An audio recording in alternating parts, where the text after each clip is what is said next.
Yesu Kristo.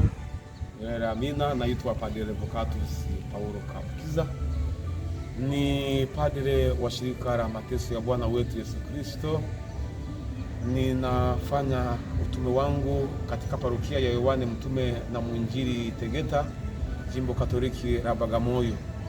Ndugu wapendwa waumini, mimi ninao ujumbe wa Pasaka kwenu nini nyote, kwamba Kristo mfufuka amefufuka.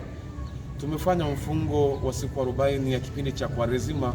Basi navyofufuka na Kristo, basi tufufuke kweli kweli, tukafufuke na Kristo kwa kuacha ile mienendo yetu ya zamani, na basi tuishi ule ufufuko wa Bwana wetu Yesu Kristo, kwa kuwa ni watu wenye huruma, wa watu wenye msamaha, wa kuwapenda wote, na basi tuendelee kumtangaza Kristo mfufuka pia kwa watu ambao sio wa Katoliki, sio wa Kristo, waone kwamba kweli Kristo amefufuka kupitia matendo yetu, sio maneno tu.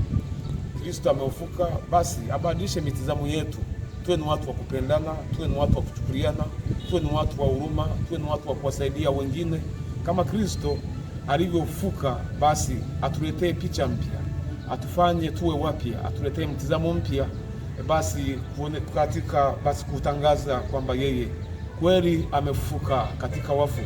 Pasaka hii basi isituache tukauvaa ule utu wa zamani, tuvae utu upya wa Kristo ambaye amefufuka na yupo katikati yetu. Sisi tuwe ni mashahidi, sisi tuwe ni mikono yake, sisi tuwe ni miguu yake, sisi tuwe ni macho yake ya kuwafikia wengine ambao bado hawajapata ile experience ya kwamba yeye kweli amefufuka. Tumsifu Yesu Kristo.